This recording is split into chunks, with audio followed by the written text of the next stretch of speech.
riffs are too repetitive, the lyrics make no sense. All the songs are B-sides and the cover art's a mess. There's so much here to tear apart.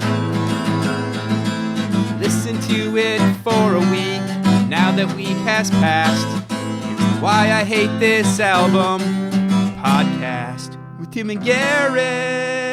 Hello and welcome to another episode of Why I Hate This Album. I am one of your hosts, Garrett Harvey. With me, as always, co-host extraordinaire, Arnold to my Alois, Timothy Richardson. Tim, it's been a week, friend. I haven't asked it, so I'm going to now. How are you, buddy? Well, Garrett, I have been very, very busy this week. So busy, in fact, that I will give you 3 options of what you would like to hear about. Number 1, getting pretty close to spider powers. Number 2... What? Well, okay. Listen to the others before you choose. Number 2, I'm making a goth inverse She's All That. Number 3, I think I'm being framed as the Central Park Strangler. What do you want to hear about, Garrett? Okay, all first 3? question. We can do all 3. I was going to say, can I only pick one? Yeah, can I pick the order? Sure. Let's start with the framing. Okay. There is a strangler. Allegedly a strangler. Work in Central Park, as we say in the strangling community. And... Now, is that the same Central Park that we can see currently? Yeah, right out the window, right there. Yeah. Mm-hmm. That's damning.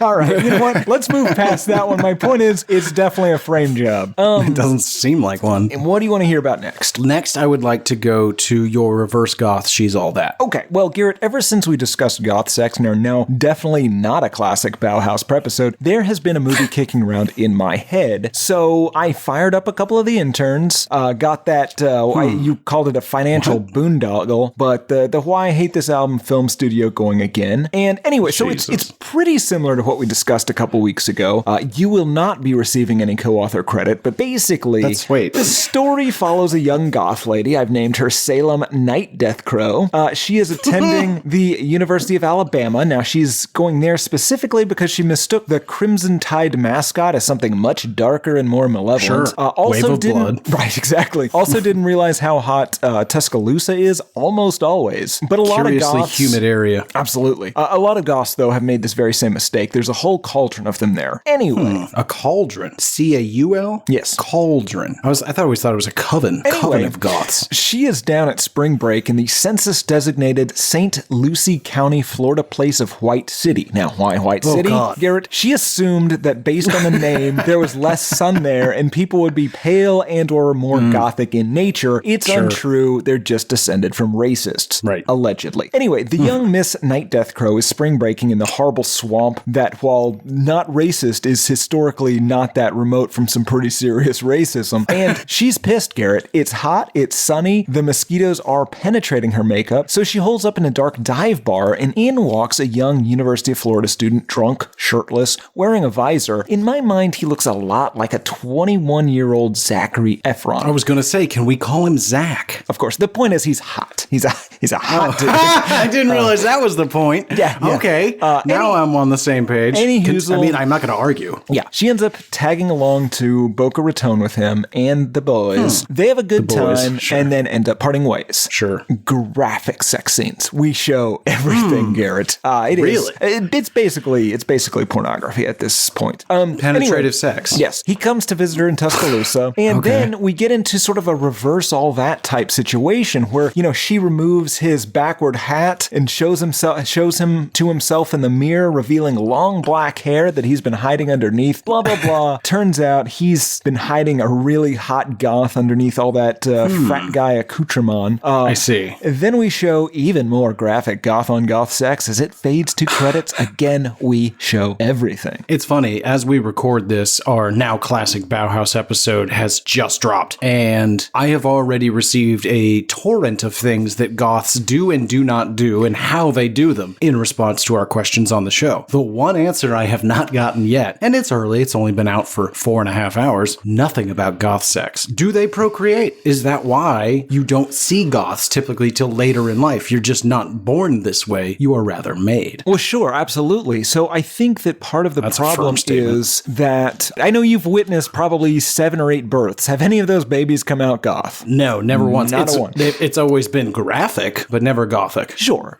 Now, I think that this is probably why they've been mistaken for vampires for so long, because, like this young lady does to this man, you have to make another goth. You have to bring out that goth potential. Slap some makeup on, eyeliner, maybe some rings with some bats on them. Yeah, black nail polish is always a must. I don't dislike this idea. Let me take a slightly different version of it, if I may. This is what I was picturing. More of a world, Tim, in which everyone is goth, and to be a quote-unquote jock or a Zach is to be a goth in our reality. And so some goths are sitting around the cool kids table at lunch, and they're like, do you see Zach over there? Oh, what, the captain of the football team? Bet you I can make him the most popular guy in school. No fucking way, Azrael. I like it. I'm sorry, what was your lady's name? Goth Crow Death Wiener? No, there was no wiener, I'm sorry. No, there's never Crow Grave Death? No, it's Salem Night Death Crow. Salem Night Death Crow. Do you think that might be one too many words? No, I can add Salem another. Night Death sounds great. Salem Night Crow sounds great. Well, it's really only Salem two Death words. Crow. Night Death Crow is one word. It's like murder, death, kill, Garrett. You need three. Okay, you know what? Asked and answered.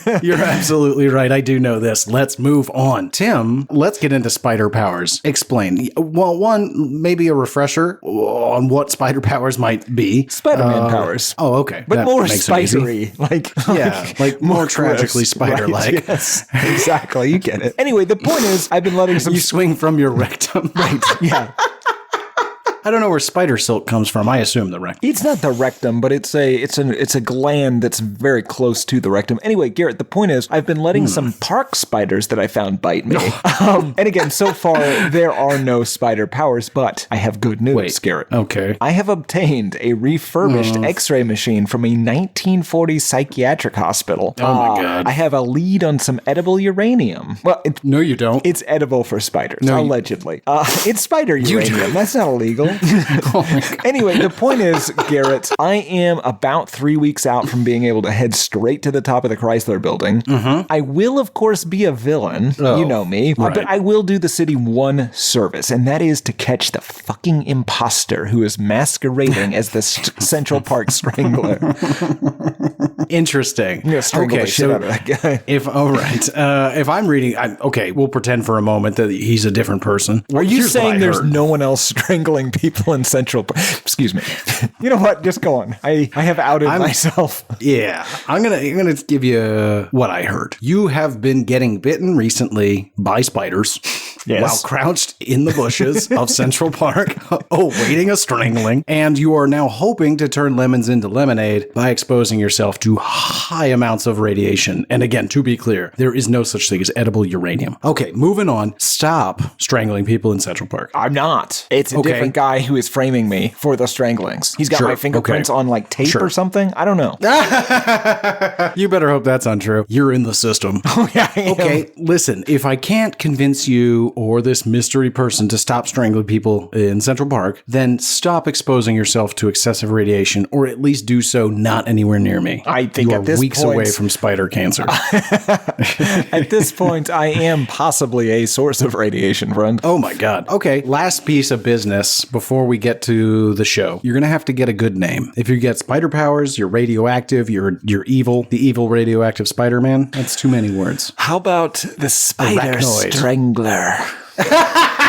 And it's good because one could strangle 4 people at once. Sure, absolutely. If you had really strong hands, you could do 8. I don't. You've seen my hands. I Sure, can't but play you're about to have guitar. spider strength. Ooh, yes. No, they're small, though, is my point. That's true. Fun Tim fact. His hands are incapable of playing a guitar. I can't tell you why. He points to size, I point to dexterity. Maybe we're both right. It's funny because it's true. Yeah, someday I'm going to All get these things replaced with robot hands. I 100% believe someday you will.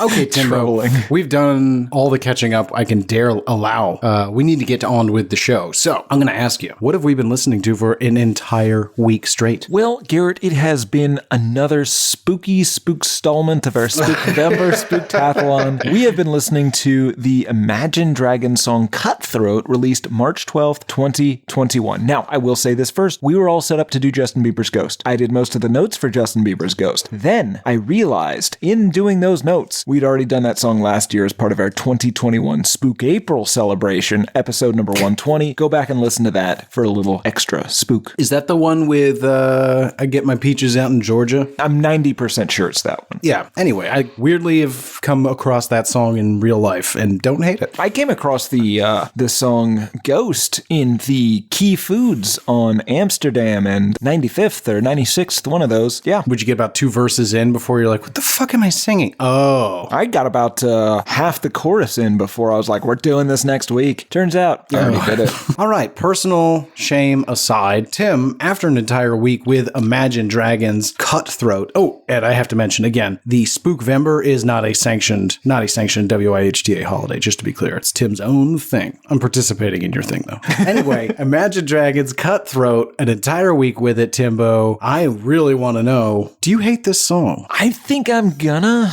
Maybe not yet, but it is bad and I do not like it. Fair. What about you, friend? Do you hate this song? Yes. Excellent. It's been a minute since any of us hated it right up top, and I'd like to pretend like I don't quite hate it yet, but that's a lie. I hate this song, but with a twist, and we very rarely add a caveat like this at the top of the show, but I'm going to say I hate the song, fairly confident, looking to be convinced otherwise, but I either dislike the lead singer of Imagine Dragons considerably more or considerably less after this song. For me, more. That might be the case. I'm not sure yet. So I'm willing to say personal opinions on the lead singer up for grabs. This song itself, it's bad. Yeah. And when listened to on repeat Doesn't get better. I tried to kill John Lennon. You did, yeah. We went down to Strawberry Fields the other day and Garrett fired his revolver repeatedly into the memorial. It's not my fault. It's not. It is Dan Reynolds. Allegedly. Just to be really, Sure, yeah, clear. yes. It's the LDS Church's fault. Wow. Super allegedly. God, please stop talking. They're not Scientologists. Come at us, Mormons.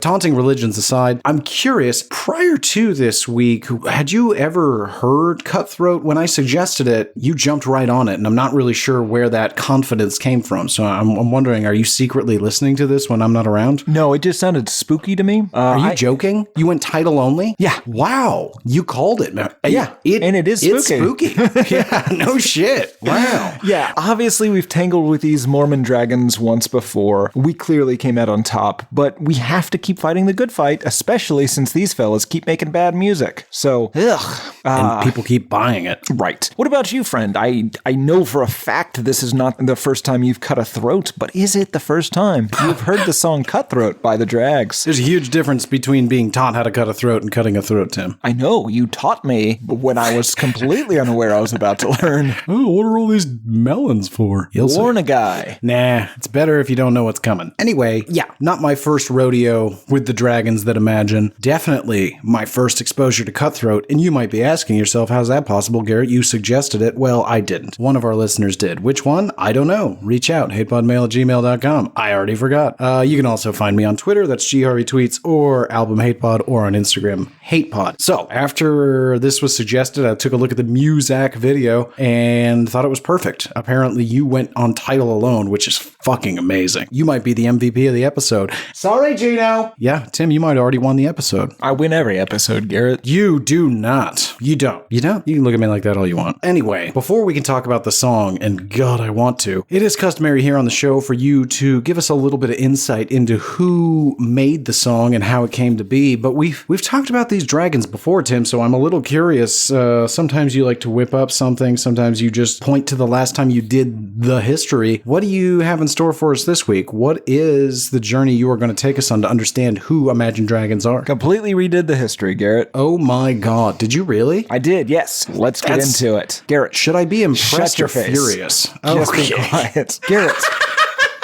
Dan Coulter Reynolds, presumably named for his mother Ann Coulter Reynolds, is the lead singer of this nonsense. Now, he was born in Las Vegas in 1987, the seventh of 9 children to some presumably quite Mormon parents. After Lovely graduating from Gonzaga High School, which was, I know I can already hear you asking, Garrett, yes, it was one of the first established cowboy high schools in the Old West. Dan had planned to attend BYU. Now, unfortunately, Garrett, he lost his ecclesiastical endorsement and had to go to the University University of Nevada, Las Vegas, UNLV, alma mater of Guy Fieri and Jimmy Kimmel, as well as noted fugitive and U.S. rendition program victim Dan Tito Davis. Much more interesting story than the drags. Hold on, just wait. What?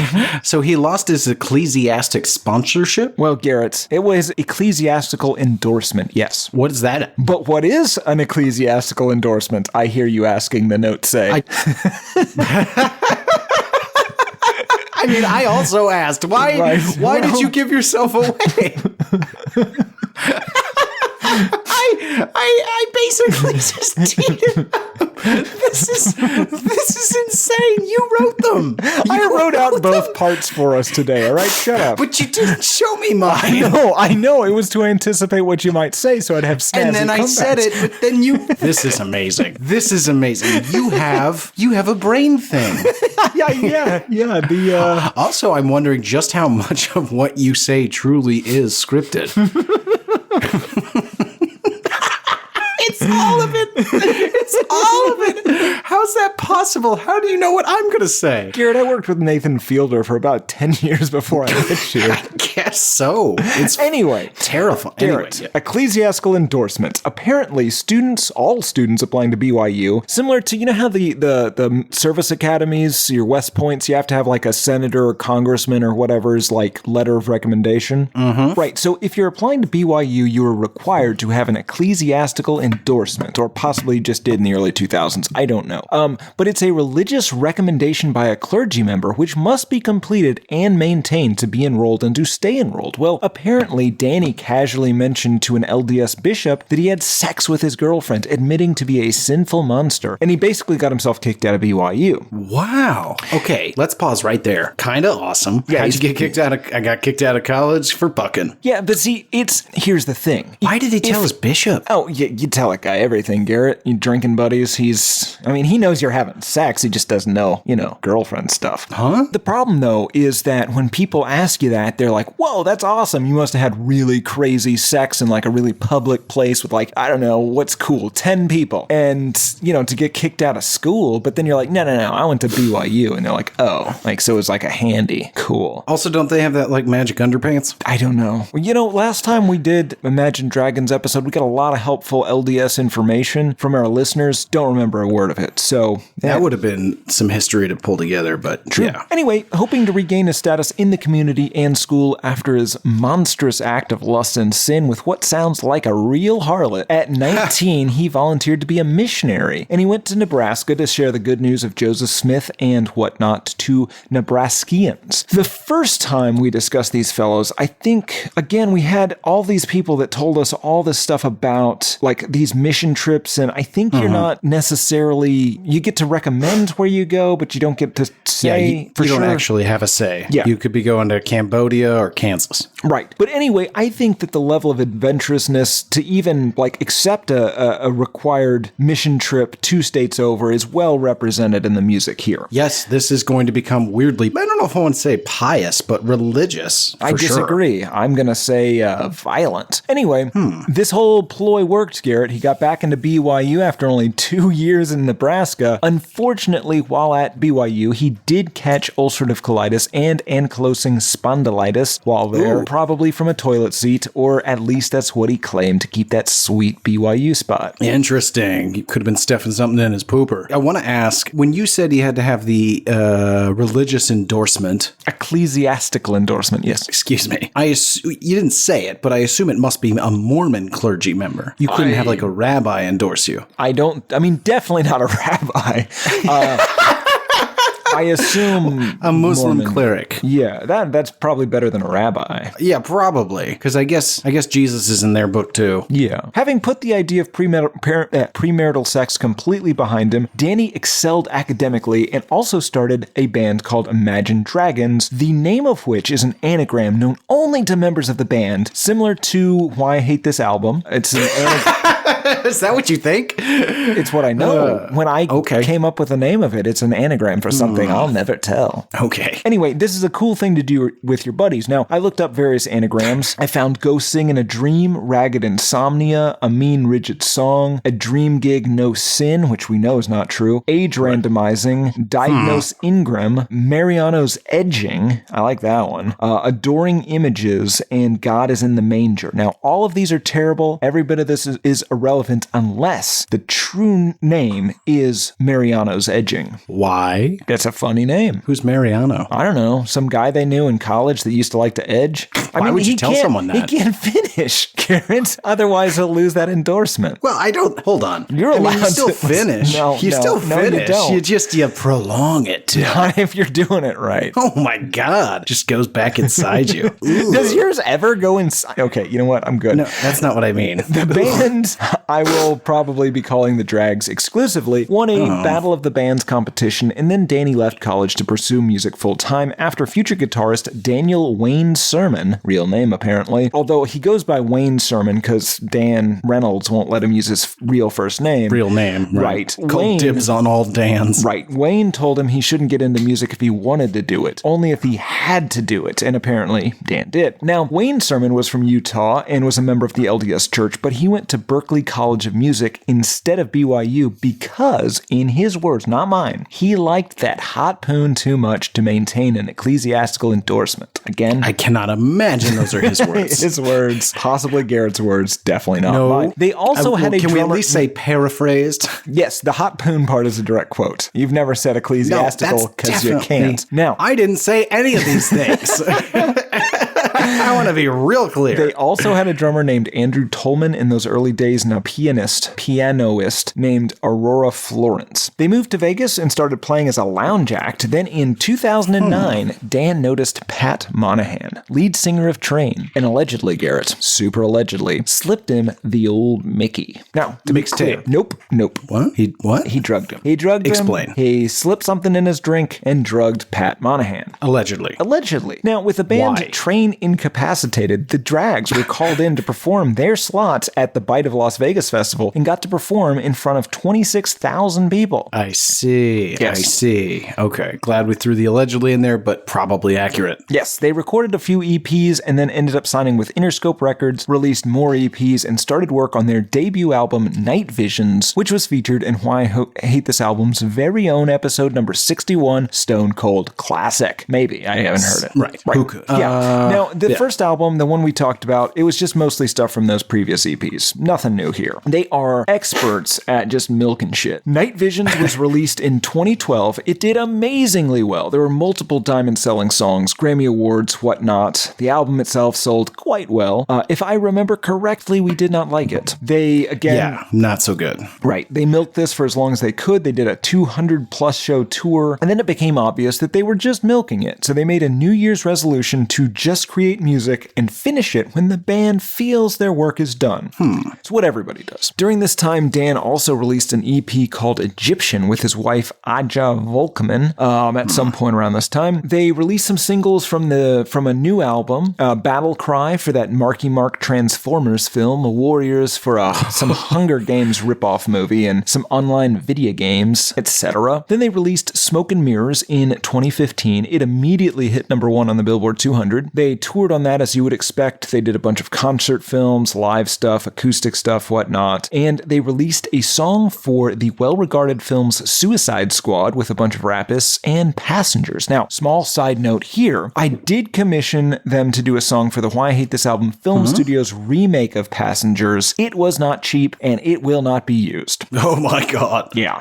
Did you feel it just didn't match tonally, or? I just didn't like it. I just did it because I wanted it to match the tone of the first movie. Right. Well, sort of, until the twist. That twist is horrific. Yes. They released Evolve in 2017 and toured 33 countries on that album's back. They sold songs to ESPN and Disney, among many, many others. In 2018, Dan Reynolds worked with Hans Zimmer to produce a couple of songs for a documentary called Believer. Now, this is about the intersection of the Mormon Church and the LGBTQ community through Dan Reynolds' eyes as he organized a Love Loud festival in Orem, Utah. Now, Danny Boy is, I do not believe, an LGBTQ member, so I don't understand why his perspective on any of this is relevant in any way. Yeah, that is a little strange. Yeah, but they wanted to be very clear. I haven't watched it, but they definitely said this is LGBTQ issues and the LDS Church through this man's eyes, who is one of those things. Barely. Yes. And also, not for nothing, we have a lot of far-right listeners of the show who I once courted. A lot of conspiracy listeners. Yeah. Why? No, okay. You're directly asking them a question? Yes, I am. Join the LGBTQ community. You can be an ally, right? All of you, every one of you crazy right-wing nutbags should support this community. You can claim the Q always stood for QAnon the whole time. You just glom onto that thing and work together for your, less for your goals. But my point is, support them. Or how about this? LGBTQ listeners. Do you also think QAnon might be right? Maybe you could make a shirt that says LGBTQAnon. That's cool. LGBTQQATI. What? QT. There's more letters now. Okay. Well, we're stopping at Q because otherwise the QAnon thing doesn't work. Oh, well, I mean, what about just LGBTQQAnon? Well, Garrett, don't double up on Qs. Why not? I don't know. No, I think you probably have it right. LGBTQAnon. That seems like a very, very slim market to be. Folks, you guys write us occasionally, and it's very nice of you. You'll say like, "Oh, I love the show," and I'm surprised it's not more popular. You guys put a lot of work into it. That's not nice. It's really not that nice to say. It doesn't feel great, but it comes from a nice place. If you want to know why, it's this. It's just we're terrible at marketing. I think the problem is the QAnon people chase the left. Your idea is to take the LGBT community, which is a smaller subset of society in general, and then try to find people that are aligned with those priorities, but also believe in like crazy flat Earth. I don't see why it should be mutually exclusive. Yeah, I just don't think you're going to bring. I think you got a better. I don't think so. Here's the thing. I don't think that a large percentage of the LGBTQ community believes in QAnon. However, statistically, approximately 10% of the QAnon community is LGBT or Q. That's true. I'm just saying, like, I want those 10% of listeners. Think about how many listeners there are, how many people there are in the QAnon community. It's probably like a third of our country, Garrett. It's fucking nuts. And according to the voting records, yes, it's about 23 to 31%. Right. Okay. So that means that approximately, let's say 3% of our country, which is about 10 million people, could be listening to the show because I'm directly courting them and their interests. I suppose. Of course, they would have to be interested also in a podcast about bad music and also the nonsense that we talk about, which very rarely, rarer and rarer is seems about like music. Anyone does. All right. Well, let's move on since this has taken way too long. What happened next? In 2018, Danny Boy announced he was getting divorced, then didn't. 2018, they released Origins and played the halftime show for the 2019 College Football National Championship with Lil Wayne, in which Clemson beat Alabama. Danny then announced he was taking a break from music to focus on fatherhood. In 2021, the Drags released Mercury Act 1, from which the song of the week is from which? And then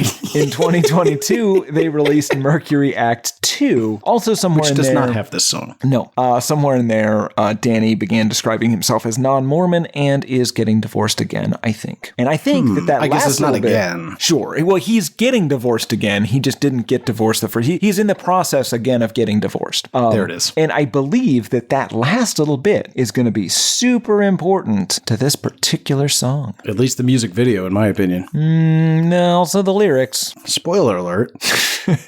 Let's listen to it, Garrett. Hold on, you didn't sign off that history, Tim. Excuse me. Lithis. And a Shia LaBeouf to you. Are Great you history, saying Tim. Shia LaBeouf? No, what? Okay, sounds like beef. Anyway, no, you sound like Beef. What if your new nickname was Beef? Well, it was Scooter and the Beef, right? Oh, that's right. I guess your nickname has always been Beef.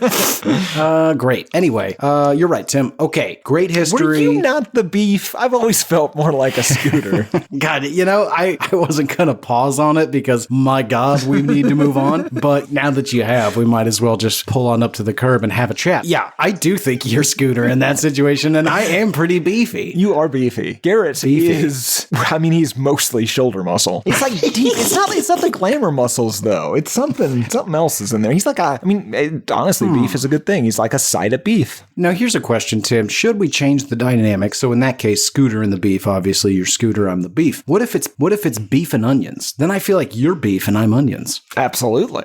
That's could not agree fascinating. more. Yeah. Listeners, write in. What's going on? Oh, all right. Let's talk about this song because Jesus fucking Christ. We didn't play a clip yet. So Oh. first, play the tape, Gino. Only one of us gonna make it out alive, and it's not you. Only one. Okay, so let's talk about Imagine Dragons Cutthroat. It's okay. It's different than what they usually do. It's dissonant. It's alienating. It's post-punk. What is this? It makes me uncomfortable. Like it's the kind of music that, you know how Yogi is on elevators, like where he'll sit in the corner and he'll be nice, but he's got that like Tina Belcher thing where the whole time he's just like very uneasy looking around. moaning. Yeah, that's how this song made me feel. Yeah, alienating. You hit the nail on the head. This song says, hey, do you love Imagine Dragons? This sounds nothing like them. Hey, do you hate Imagine Dragons? You're still gonna hate this. Yeah. Who's this for? We're gonna ask that later, of course, but jarring, loud, confusing, Yeah. Are there pointless. Yeah. These are words I would use to describe this song. Yeah, it's produced by Rick Rubin, for whatever that's worth. My goodness, I was worried about that. Okay, you know what? Compliments to Rick Rubin. Of course, obviously, Rick Rubin needs no compliments from this show. The guy is obviously beyond reproach, despite working with several people whom I despise and creating art that I think is terrible. It sounds like you don't like Rick Rubin very much. It sounds that way, but he is indisputably very, very talented. Okay. Anyway, this is, I think, exactly what Imagine Dragons wanted. Yes. Or better. Well, no, I think so. So allegedly what they wanted was to sound like Nine Inch Nails. 9 Inch Nails. Right. And yeah. they have okay, so I think they sound like Imagine Dragons doing a Nine Inch Nails cover. They don't sound like yeah. 9 Inch Nails. Right. My reaction to learning that fact was, yeah, I see what you did.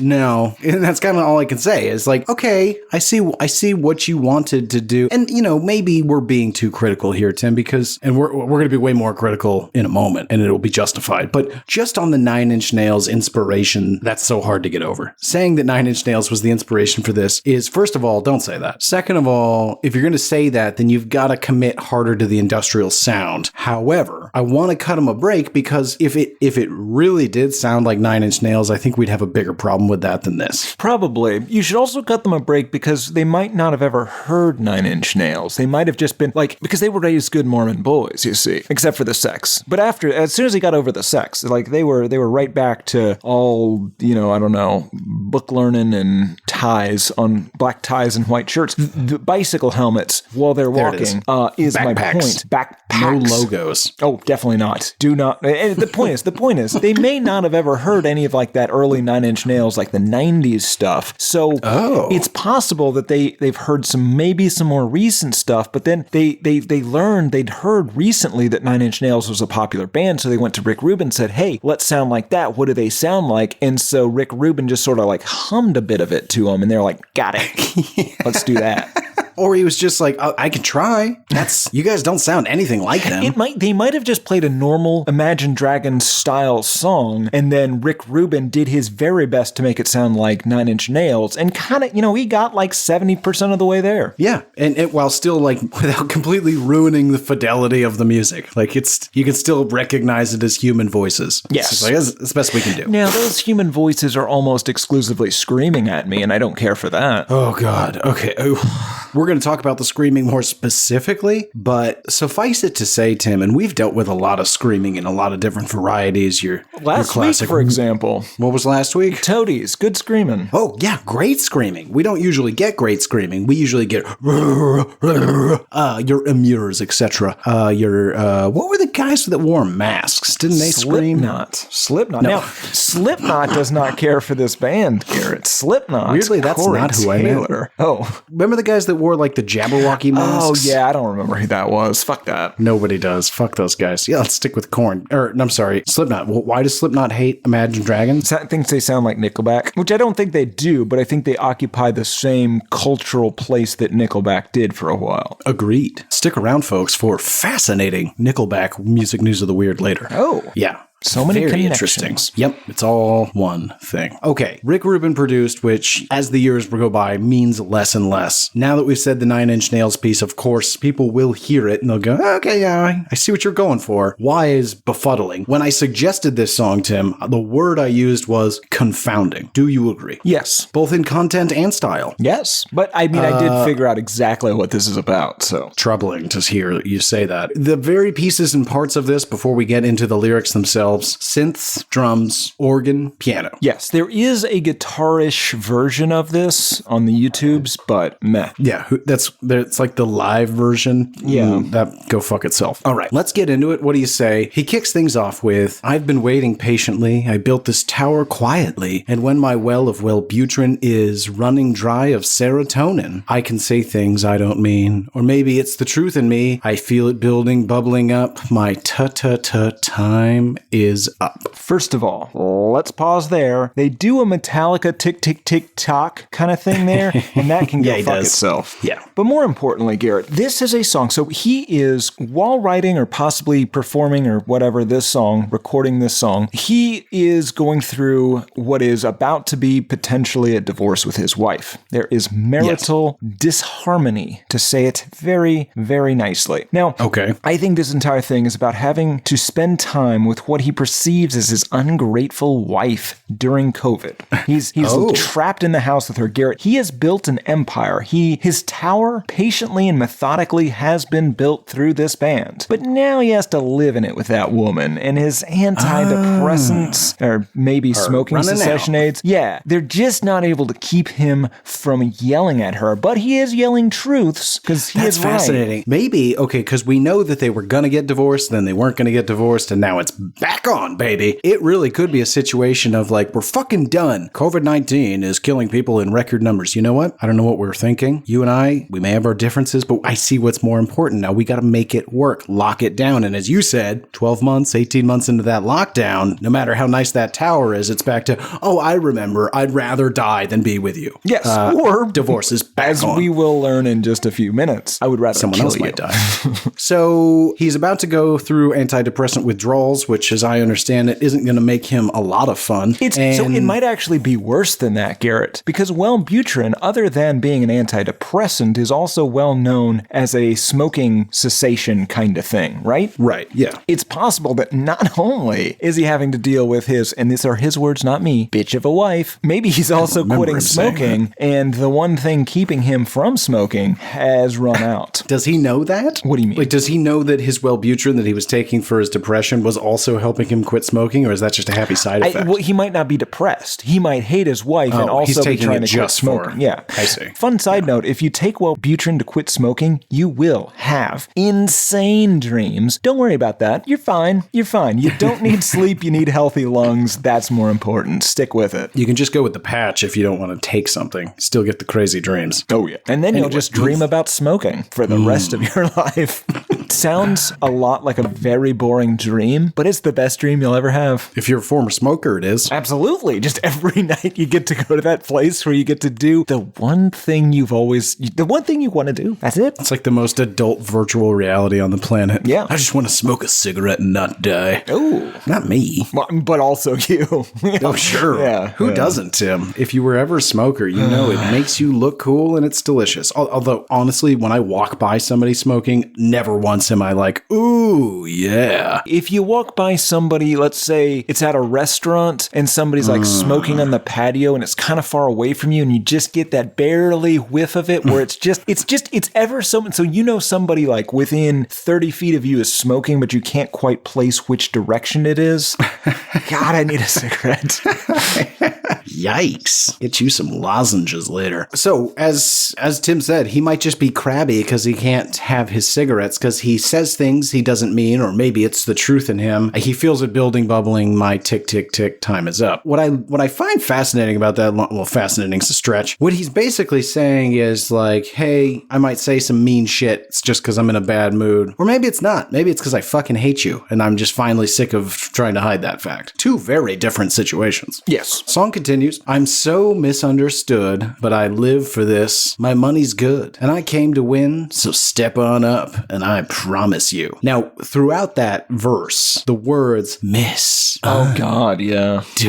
stood is happening between the words such that it is, I'm so misunderstood, but I live for this, my money's good, stood. It's a poor choice as a songwriter and a worse choice, Rick Rubin. Yes. Yeah, he should definitely know better. I guess so let's stop here for a minute, and I don't know if you read this in the research, but I came across a few different statements saying that this began as more of a bluesy rock song a la Black Keys. Did you ever find any spots where did you stumble this? But I could see that. It might actually just work like that. That is my hot take. When I hear this part that I just read, minus the misunderstood in the round, so he's just saying, I'm so misunderstood, but I live for this, my money's good, I came to win, so step on up. It has a twang. There's a twang there. You could put a blues guitar into this, and suddenly, Tim, we might be in a song we don't hate. Yeah. And that's why, quite honestly, this one part is the part where I go, there's a path to me liking the lead singer of Imagine Dragons much more, because I think he wrote most of this. Right, but they're never going to take that path, so you don't have to ever worry about that. Right? Maybe the blame lies at the feet of Rick Rubin. No.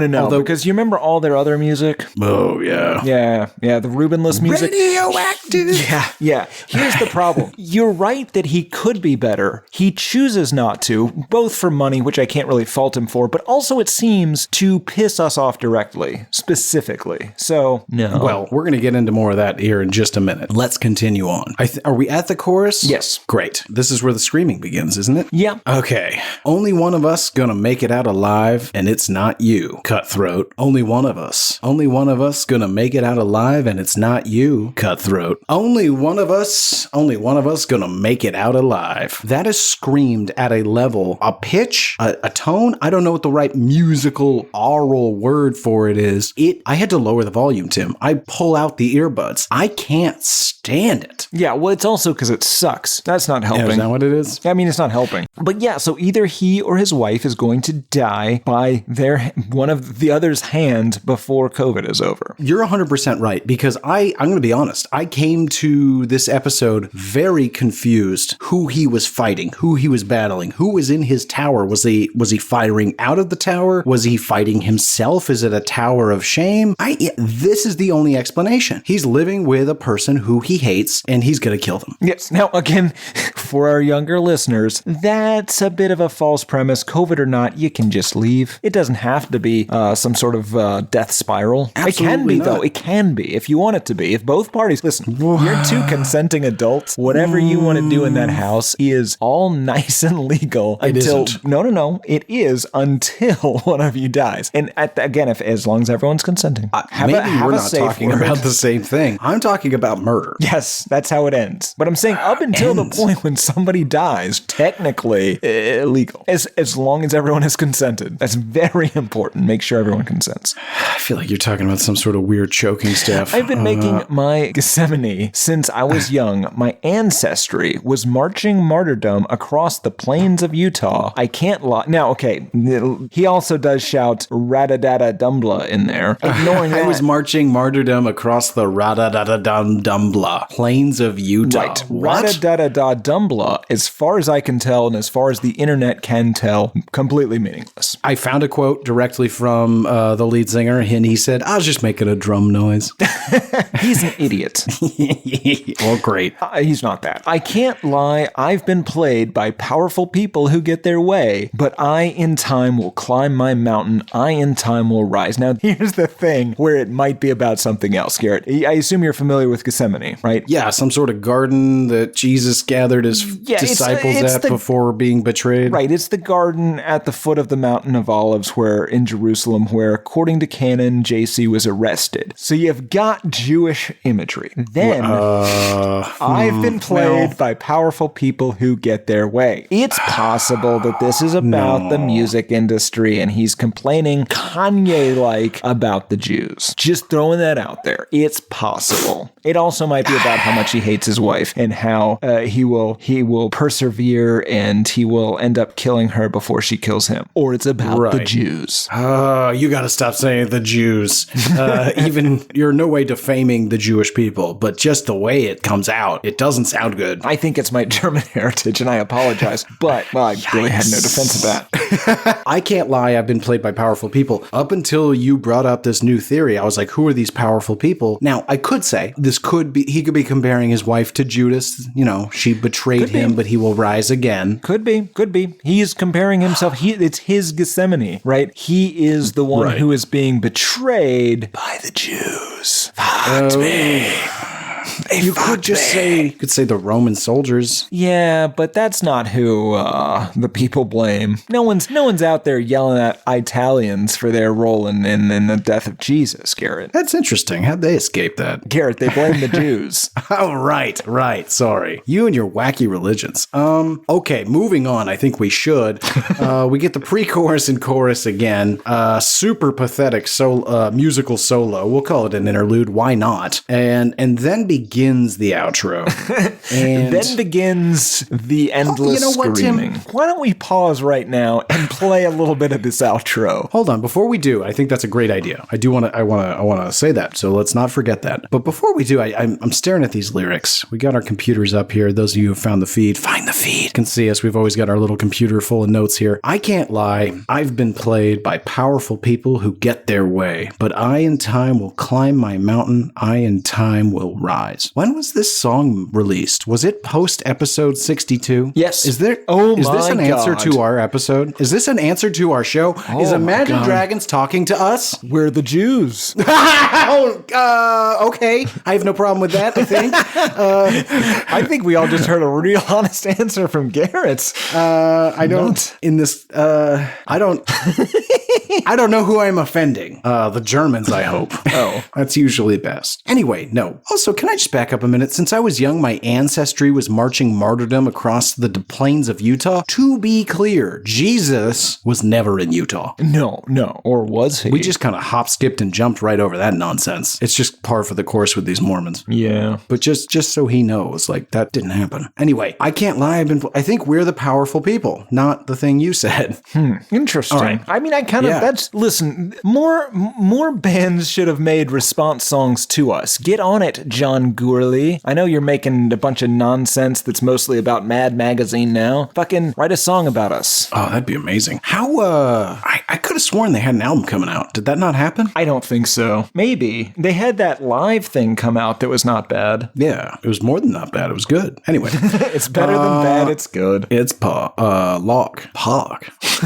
Yikes. Okay, after the pathetic solo, we get to the outro, and I think, Tim, you're right. We can't do it justice. Do we just play it? Yeah, let's just play it.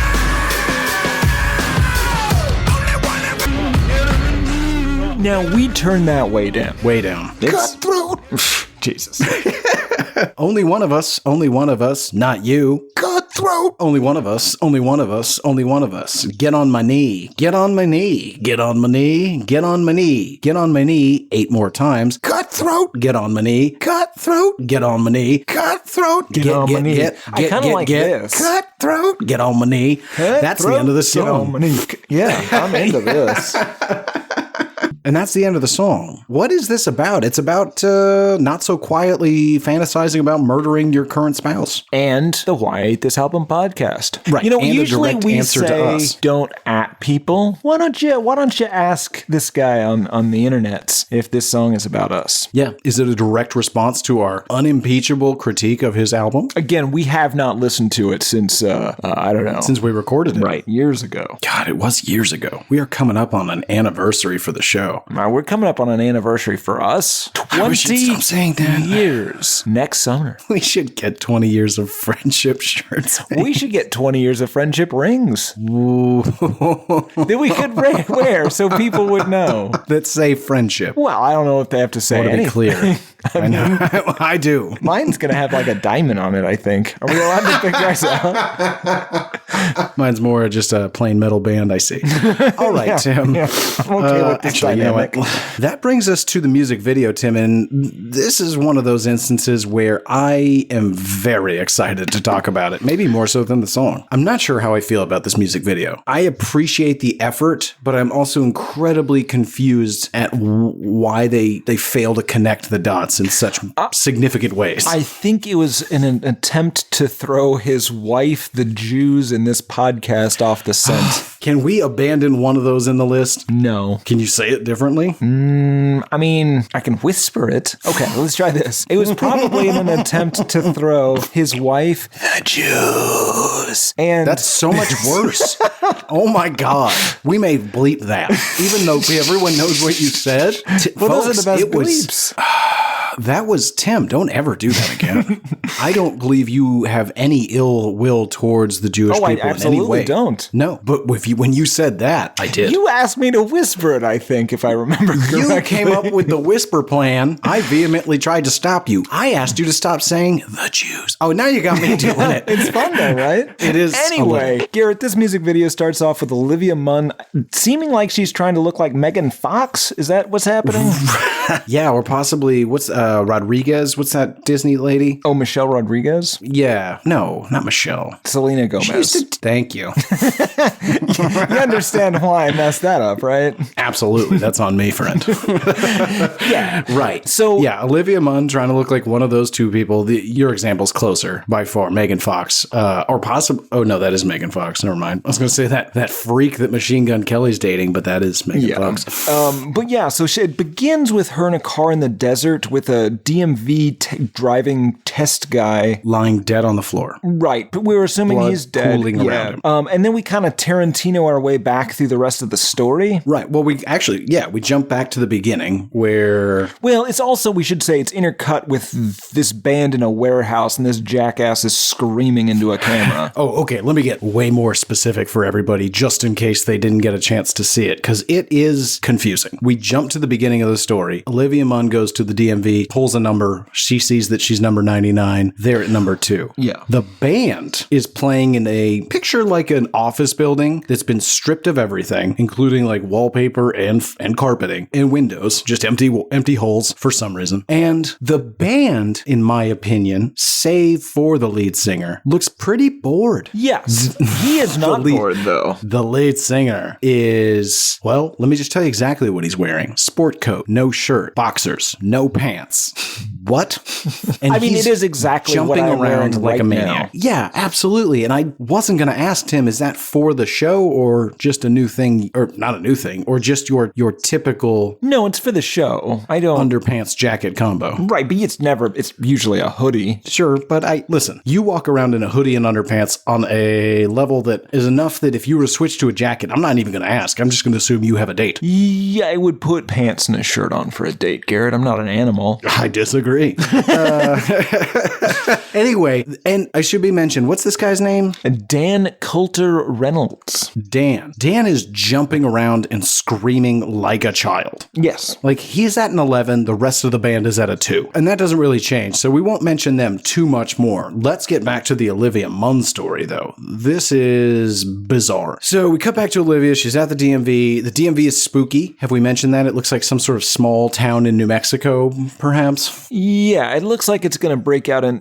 It looks like it's small town in New Mexico, but filmed in the style of that first Saw movie. Like, same Or like even lighting. a grindhouse. Sure, yeah.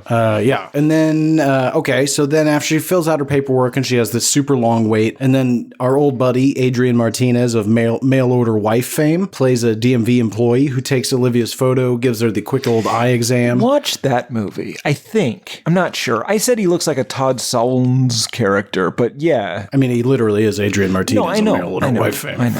Anyway, so I have to ask at this point, before we get to the turn, what does this have to do about martyrs and cutting throats? Nothing. It's to throw 3 different groups off his trail. Right, right. So Have you Dan ever and the gang- like you've dated women, right? Yes. Right. Have you ever said something so horrible to one of these women and then had to like try and pretend you meant something else, or it was... Oh, yeah. Yeah, right. So that's what this music video is. He threatened to kill her, and now he's made a music video claiming it's about something else and hoping she doesn't see through that. Anyway, back to the music video. Now, after the eye exam, it comes time for the driving test. And once again, it's Adrian Martinez Martinez in the seat there as the DMV employee who's marking off her performance. And the driving test is out in the parking lot, and he's a bit of a stickler. He's taking points off for all sorts of things, though I couldn't actually tell you what for. They didn't really flesh that part out, or I missed it. But then comes maybe the most confusing part of the music video, Tim, and I'm hoping you can shed some light on this. Our DMV instructor takes out a Tupperware bin of barbecue sauce. Yeah, I think so. Or ketchup.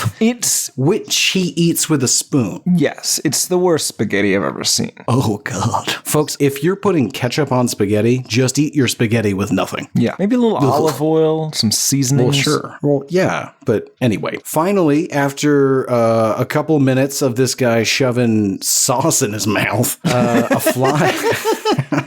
It's so weird. My poor Adrian Martinez. This guy's made an entire career out of being quote unquote gross. That's gotta being hurt a Todd Solondz character that Todd Solondz refuses to cast. Yeah, fair enough. But finally, a fly lands in the sauce. The DMV driver freaks out, which of course causes Olivia to hit a cone and fail the test. Furious, rather than get out of the car and just, go home, she speeds out of the parking lot with the DMV employee still in the passenger seat, breaks through a fence and drives off into the desert, presumably to kill a man. Yes. Instead, very weakly, she just pushes him out of the car, and we realize that this was the quote-unquote dead man from the start of the video, only he isn't dead, he's just lying on the ground covered in barbecue sauce. Right. And there's sauce all over the car exactly. because... And here's how this works, because the video is a metaphor for what she does, what his wife does after she finds out, right? He's saying, listen, this whole thing was a big joke. I wasn't actually going to kill you, right? Just like in the video. So it seemed like I was going to kill you, but then you're fine and just maybe have a little, you're a little saucy. Yeah, I was just going to cover you in barbecue sauce. So then Olivia drives off, leaving our poor DMV worker lying on the ground. She returns to the DMV office, fantasizes ever so briefly about throwing a very poorly rendered digital Molotov cocktail at the receptionist. It was,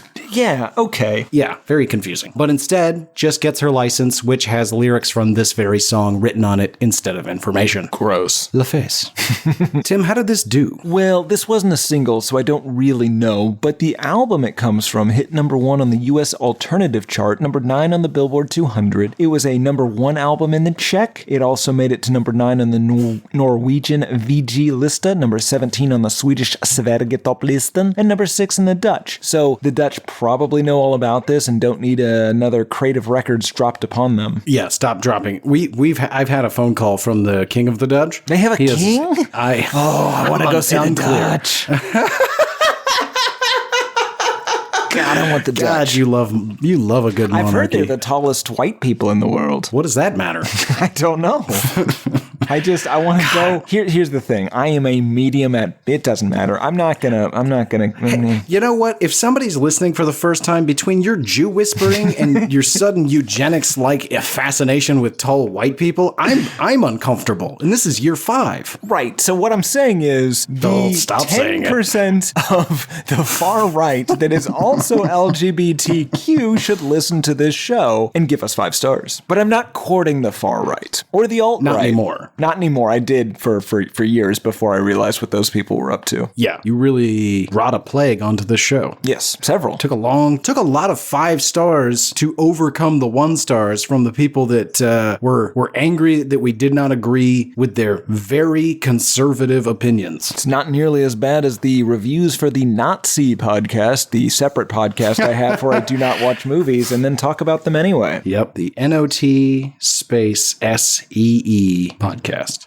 Right, the Nazi podcast. I think we're saying the same thing. We're definitely not. Tim, what did people think of this? Well, there are 29 total ratings on Amazon, 4.6 out of 5 stars on average, 82% 5-star, 0% 1-star, but tellingly, not a single one of those people bothered to write a review, so on to the YouTube comments. Garrett. We've spent so much time on YouTube lately. Go Mac Dub 5 months ago, I found out about Imagine Dragons from my daughter's playlist, and I liked it it the first listen, but man, this tune, wow. I have goosebumps all over my body, even while I write this comment, just thinking about it again. Wow, again. Jennifer Perky. Jerking off to this song. Jennifer Perky. I am so in love with this song and how my body reacts to it after dark. I can't stop listening to it. I don't like this. After dark, Jennifer Perky. Okay. Even your sultry voice is literally breaking down into something. It's the same as the Jew's voice. Yeah, I got it. Yeah, that's all it ever was. It's the same as the fuck me voice. Garrett, real dummy thick with 2 C's. I don't listen to Imagine Dragons anymore, but I'll always be thankful for the music that saved me. When I first started listening to them, I was in the darkest place of my life, and they were the only thing keeping me afloat. I listen to different music now, but I'll always be grateful. Now, Drew said, why did you stop listening to their song? If you have any idea to stop listening to their song, please share with me, because I'm so addicted to their songs. Ha ha ha. And then Real Dummy Thick replied, at Drew, the reason why is the music got me to a point where I wanted to live. And then at the same time, I started listening to Eminem, which helped me overcome my demons. Recently, I started listening to Kid Cudi. Kid Cudi. God damn it. Kid Cudi. Always with Kid Cudi. Kid Cudi. Hold on. Pause for edit. Recently, I started listening to Kid Cudi. And I'm happy now. Folks, if you're anything like us, you've never read the YouTube comments section of anything, because why would you? That is what I love about this show. It affords us the opportunity to find out what we've been missing, and it turns out nothing. What is wrong with them? Anyway, continue. That's it. Now, let's be done. Week reviews this week. Do you want me to read more? I've got so many more written down. No, don't. Tim, who's this for? This is for Aja Volkman, Garrett. I was going to say it's for the cripplingly depressed. Right, but more specifically for Dan Coulter Reynolds' wife. She should watch out. I would argue it's for everyone but her. Well, actually, Dan Reynolds would argue it's for everyone but her. Right. But we all know it's only for her. That brings us to final thoughts. We've been all the way through it. Has anything dawned on you through this process, aside from the fact that this is clearly an answer to our scathing but objective episode 60? One? Featuring 2, I thought, but... You're basing that on nothing. No, I have no final thoughts. I'm done. I'm out. All right. Do you hate this song? Yes, Garrett. Yes, I do. I feel like you hated it in the beginning and you lied. I tried to not hate it. I wanted to keep an open mind, but yes, of course I hate this song, Garrett. This sucks. It's for suckers. If anybody thinks we're being harsh, aside from folks that just straight up enjoy this, because it's, some stuff just hits you and you love it. Tim and I love the Toadies. There's probably most people that don't. That's fine. But if you're not just somebody in love with this because you just love Imagine Dragons and you think we're being mean, listen to the song 3 times in a row. If you still think we're being mean, write in heypodmail@gmail.com, because I want to understand listen with how different you could possibly... devices, please. No. Listen to the song 3 times in a row. Oh, no. Yeah. No. Listen to this episode 3 times on 3 different devices. Well, sure, that's a different ask. I'm just saying, if you think we're being overly critical, listen to the song 3 times in a row and then tell us how you could possibly arrive at a different conclusion. But that's going to do it for this week's single, which brings us to listener mail, Tim. God, I have so much. Hope none of it conflicts with yours. Would you like to go first, or would you like me to? Well, I would like to go first, Garrett, and I have an email, and then I have a new song, a cowboy tune. Can we at least play the song at the end? Well, it's like 15 seconds. Oh, okay. We can play it now then. Anyway, April Ham Lincoln, Garrett, wrote, Hey guys, I'm ashamed to admit that I had your podcast sitting in my Stitcher for almost 2 years before I listened. Needless to say, I'm hooked, especially because you guys find Beck's Midnight Vultures as flawless as I do, and find Morning Phase as underwhelming as I did. I don't remember saying either of those things. So I do have a suggestion for an album, and I feel bad because as it's one of my favorite bands. Arctic Monkeys' Tranquility Base Casino is singularly the worst album I've ever heard. So bad, in fact, that I've never made it past the second song, despite pre-ordering it and being so excited. I apologize if you actually do listen to it, for its horseshit Pop-Tart wrapped in an AIDS ham sandwich. Let me read that again. What? It is a horseshit Pop-Tart wrapped in an AIDS ham sandwich. AIDS. And the lady will have an AIDS ham sandwich. Bonus fun fact, they're about to release a new album titled The Car, which, as per my 2-track advanced listen, sounds exactly the same as its shit calzone. We need to get this person. April Ham. Feel free to write in and possibly write most of my material. Sounds exactly the same as its shit calzone predecessor. Thank you. Sincerely, April Ham. I'm not only your president, I'm also an Americant. Never mind. fine. Don't write in anymore. I'm out. Yep. P.S. Garrett, Should have ended on a high note. Yeah, well, we've got some more stuff here. P.S. Garrett, you sound a lot like Carl from Llamas with Hats. Don't know what that means. P.S.S. And this is where it gets good, Garrett. If you guys ever want a painting for your home, hit me up free of charge. I do landscapes, mostly of Devil's Tower for some odd reason.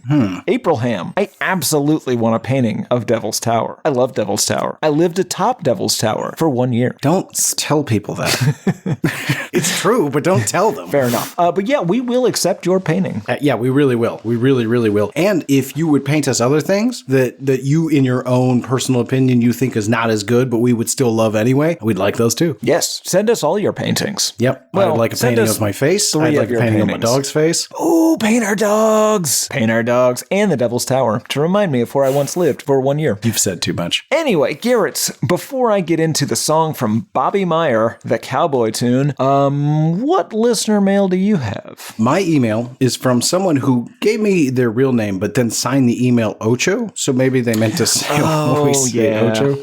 I know this person. And there's going to be a small amount of overlap here because you did read an email a few weeks ago that outlined the Mexican achy breaky heart connection. Yes. But this goes into a lot more detail and also has several other parts that I found fascinating. So I'm going to read it. This is from Ocho. The email's titled Tom B. Rady News and Mexican Achy Breaky Heart. Ocho writes, Hi, Gare Bear and Timmy. I'm still adamant about solving the West Campus Strangler case using various DNA testing sources like 23andMe and the like. I'm just going to say this. I'm pretty sure I read this email, but carry on. Did you? Maybe. Carry on. God Who damn. cares? I mean, I have several other pulled because I thought there was a chance you had. I think I have. All right, then I won't read it. Okay. I know you read about it, but I don't remember you doing all the family history, the Tom B. Rady DNA. I don't know. Read it. It's fine. All right. Well, if we already read this email, we're reading it again. So anyway, continues. I've devoted a large portion of my house with evidence that I've compiled from your old location and the new East Coast headquarters. By the way, flying out there is very expensive these days, so I will be mailing an invoice. Feel free. Anywho, Tim keeps swapping DNA with everyone around him. I recently picked up Tom B. Rady's DNA by mistake. What does she mean by that? What are you doing with DNA? Sometimes I exchange my entire supply of blood with other people to keep everyone guessing. I'm doing this spider thing. Oh, right.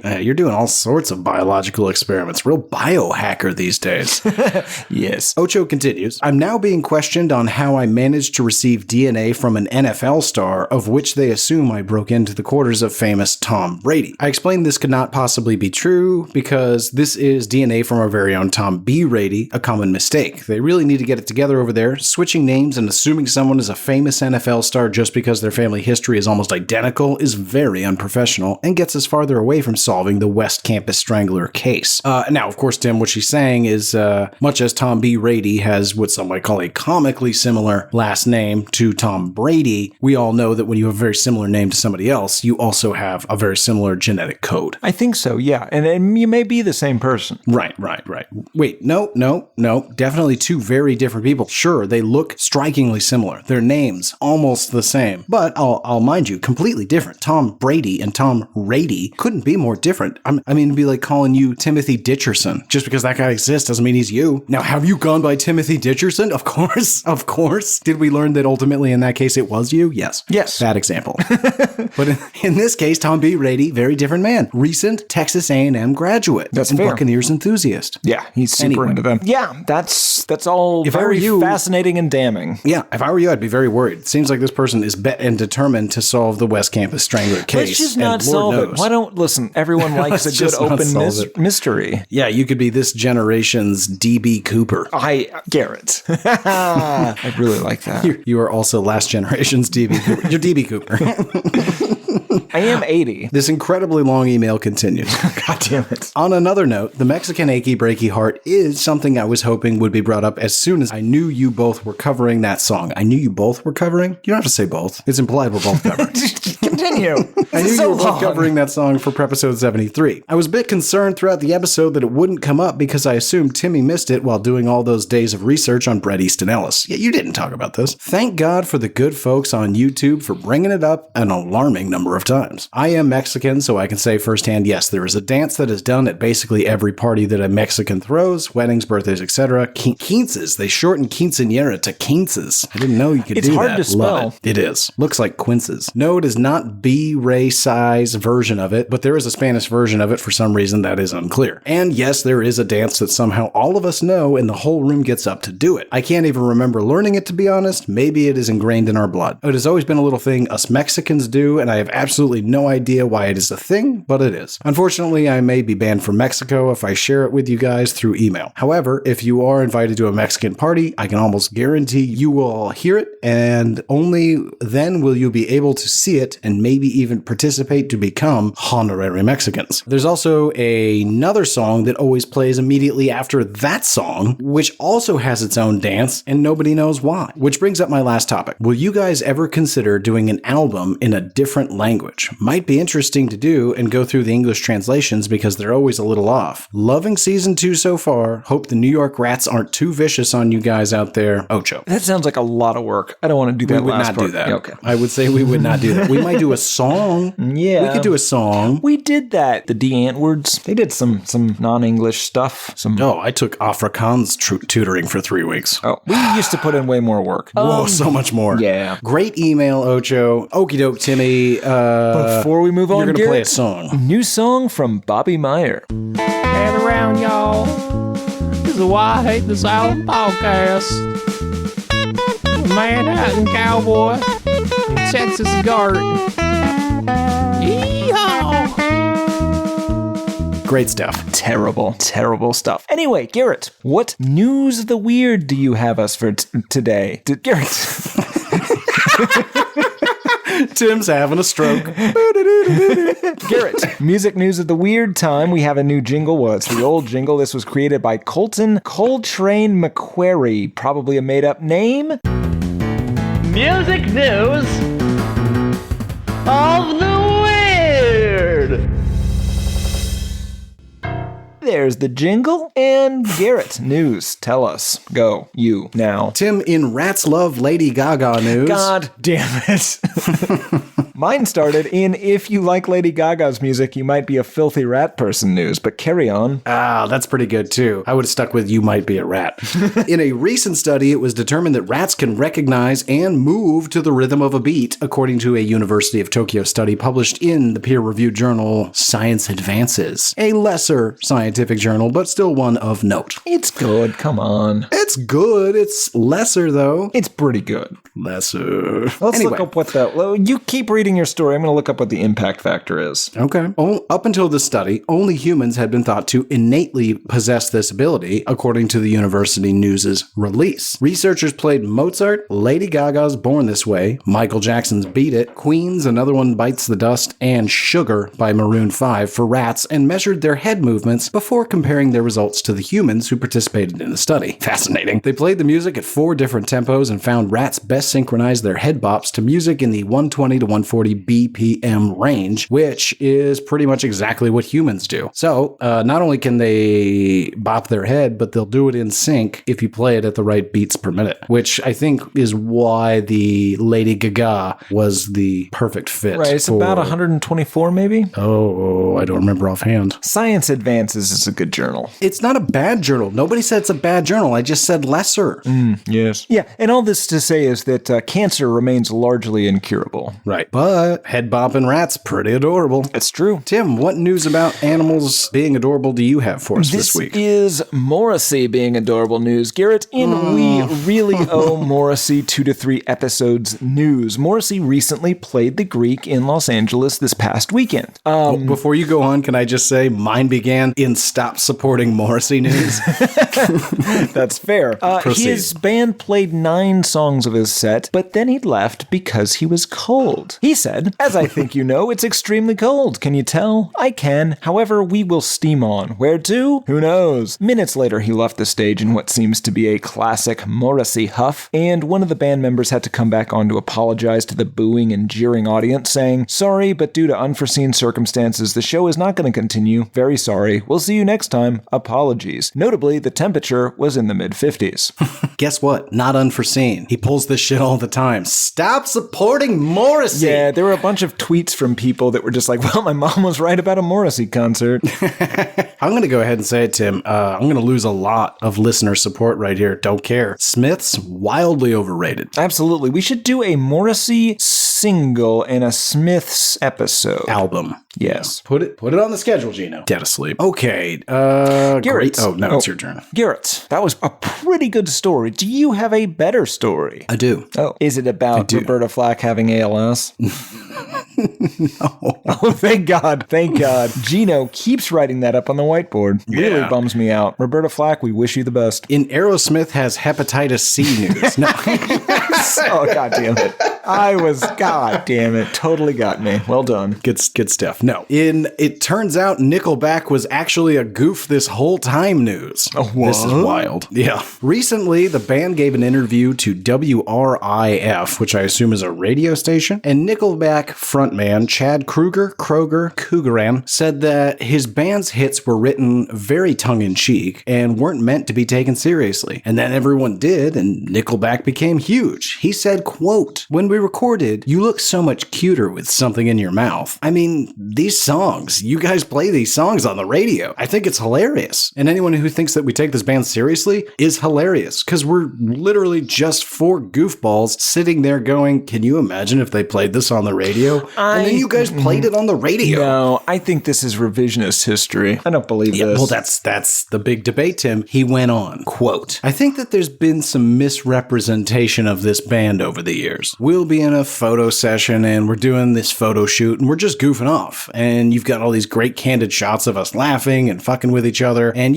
just literally crying laughing and just getting all these great shots. And then right at the end, it's always the same thing. All right, guys, let's give me a bit of attitude." And we all do that thing. And that's the picture they use every single time. It's like, look at these douchebags taking themselves so seriously. And it's just a terrible misrepresentation of the band. End quote. Fascinating turn of events. No, maybe.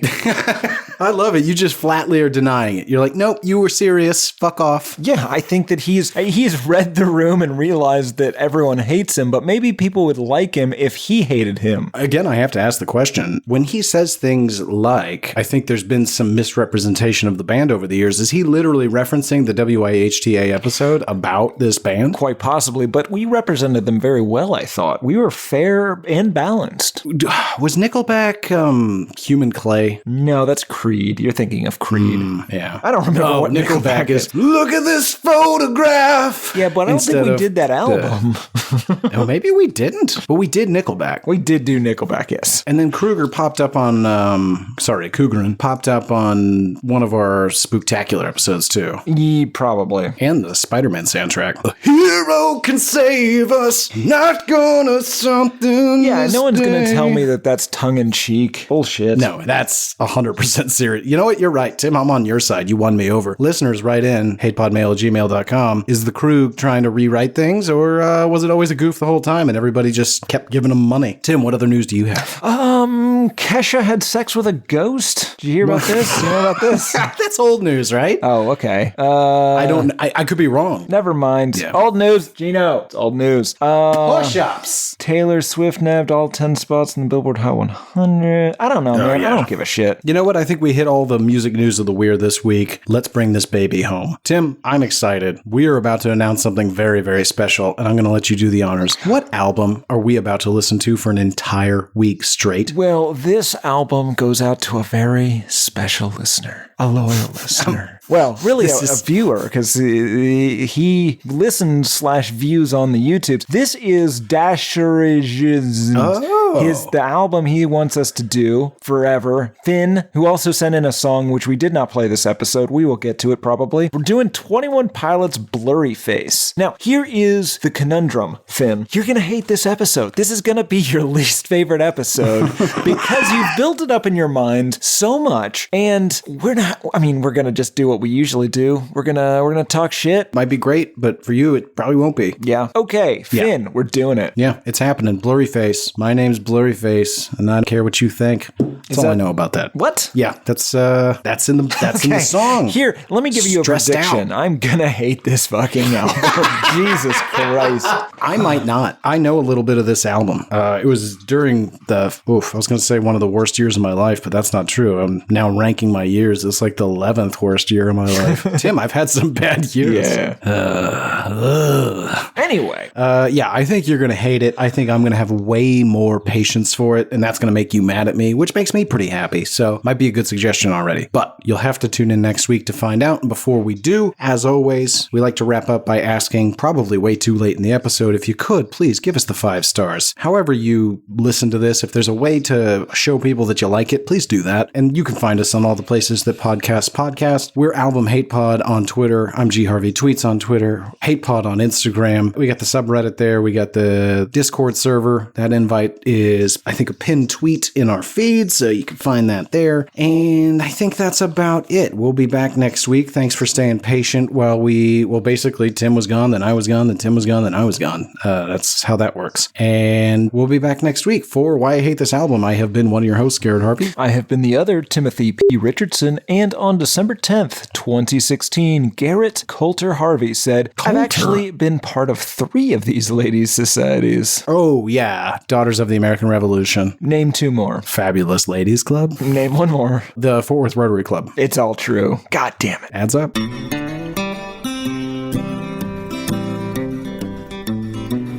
There's cowboys running through my dreams.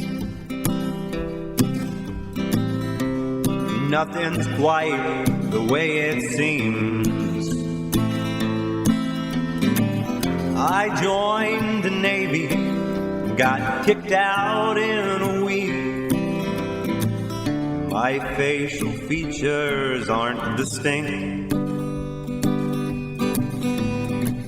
Try to find some meaning in these songs. The genius is a genius, got it wrong. No, it's a lobster murder sex thing. It's the bleaching of the rear. A full assault on both your ears.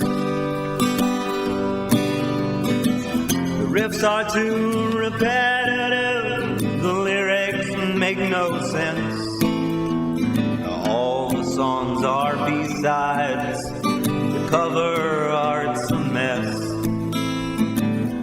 Listen to it for a week. Now that week has passed. It's the Why I Hate This Album podcast with Tim and Garrett.